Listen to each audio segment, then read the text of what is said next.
Hi, it's me again with Corel tips and tricks. A neat little easy way to do something. Shift and hold down the right mouse button.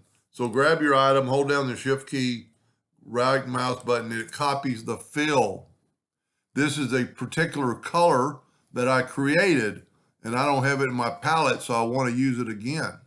Now, if you hold down the Alt key and the right mouse button, well, if you grab your object, hold down the Alt key and your right mouse button, it's going to copy the thickness of the line and the color of the line. If you look, we have a red circle there.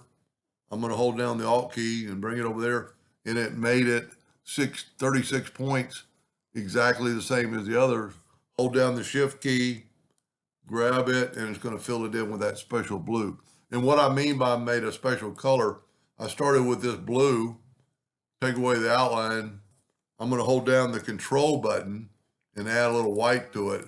Look how it's getting lighter, then get a little different color, get a little green into it.